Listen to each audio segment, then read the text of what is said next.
اب بات چلیے آگے سنیے. قلم نے لکھا کہ اتنا جرم کرنے کے بعد بھی تم سوچتے ہو اور یہ خیال رکھتے ہو کہ ہم جنت میں جائیں گے, ہم جنتی ہیں. نہیں, بلکہ ان کے نانا کی شفاعت سے تم کو محروم کر دیا گیا.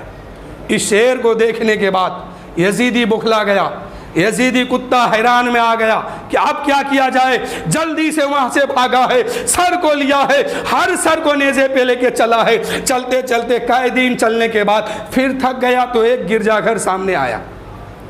اسی گرجا گھر کے سامنے, گرجا گھر کہتے ہیں کہ اگلے لوگ جو راہب ہوتے تھے ان لوگوں کا عبادت گاہ ہے.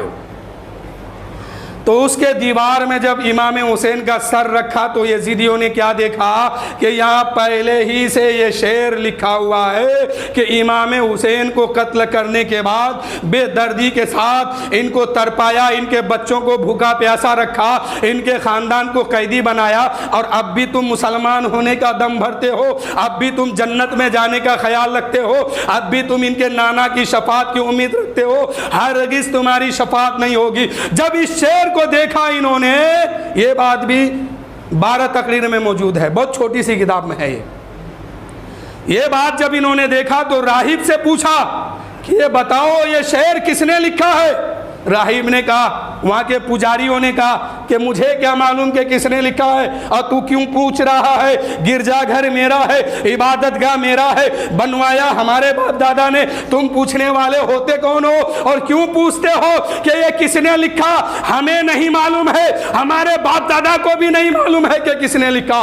ہمارے باپ دادا بتاتے ہیں کہ ابھی نبی آخر الزمان اس دنیا میں تشریف نہیں لائے ہیں, ان کے آنے سے 5000 سال پہلے اس گرجا گھر کے دیوار میں یہ شعر لکھا ہوا تھا. ہمیں بھی نہیں معلوم کہ کون لکھا ہے, لیکن نبی آخر الزمان کے آنے سے 5000 سال پہلے یہ شعر اس دیوار میں لکھا گیا تھا.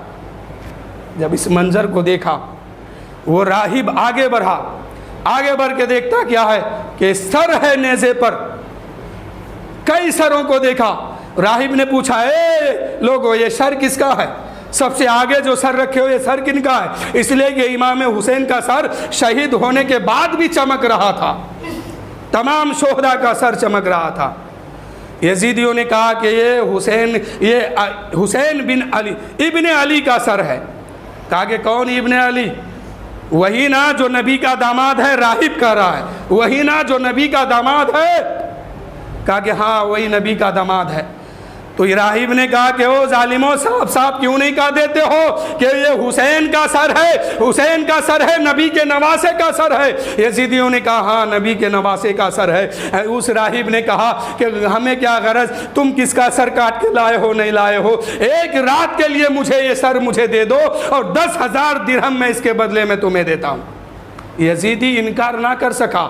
جس نے حکومت اور دولت کے لالچ میں اپنے اپنے ایمان کو بیچ لیا تھا اور اپنے اپنے مقدر میں جہنم کو واجب کر لیا تھا, وہ بچ نہ سکا. 10,000 درہم لیا ہے, امام حسین کے سر کو بیچ دیا ہے. وہ راہب جو ہے اپنے گھر کے اندر لے کے آیا, اپنے گھر کے اندر سب سے اونچی جگہ پہ رکھا, صاف کیا, عطر لگایا, خوشبو لگایا, اور رات بھر اس کے سامنے کھڑے ہو گیا. ہاتھ باندھ کے کھڑے ہیں اور سر انور کو دیکھ رہا ہے. آدھی رات گزرتی ہے, کیا دیکھتے ہیں؟ امام حسین کے سر سے جو ہے, امام حسین کے چہرے سے ایک نور نکلتا ہے, اور وہ نور جو ہے سیدھے آسمان کے طرف جاتا ہے. اور اس نور جب ظاہر ہوا تو کیا دیکھتے ہیں؟ آسمان سے پرندے ظاہر ہوتے ہیں, آسمان سے ملائکہ آتے ہیں, حسین کے چہرے کی زیارت کرتے ہیں. اتنا راہب نے دیکھا, ہاتھ باندھ کے کہا, اے حسین کون کہتا ہے کہ تو مر گیا ہے؟ قسم خدا کی تو مرا نہیں ہے, زندہ ہے, زندہ. اے حسین میں آپ کو گواہ بنا کے کلمہ پڑھتا ہوں, لا الہ الا اللہ محمد الرسول اللہ صلی اللہ علیہ وسلم. میرے دوستو, حسین کی اس کرامت کو دیکھنے کے بعد راہب نے, پجاری نے کلمہ پڑھ کے مسلمان ہو گیا. اصل بات یہ تھی کہ اہل بیت پر یعنی رسول کے گھر پر, گھرانے پر کسی کی احسان نہیں ہے دنیا میں. اس نے احسان کیا تھا, سر انور کو صاف کر کے اپنے گھر کے اونچے مقام پہ رکھ کر کے یہ احسان کیا تو اللہ نے فرمایا او راہب تم نے میرے نبی کے نواسے پر احسان کیا تو اس کا بدلہ میں تمہیں دنیا ہی میں دے دیتا ہوں، تیرا کوئی احسان اس سر پہ نہیں رہے گا۔ اللہ نے فرمایا میرے حسین کے ساتھ یہ سلوک کیا تو تمہیں یہ بدلہ دیتا ہوں کہ اسی سر مبارک کے صدقے میں تو کلمہ پڑھ کے ایمان کی دولت حاصل کر لے۔ اللہ نے اس کو اجر دیا کہ ایمان کی دولت اسے عطا فرمایا، وہ مسلمان بن گیا۔ اب جو ہے یہ سر لے کر کے دمشق میں پہنچا ہے، یزید کے دربار میں۔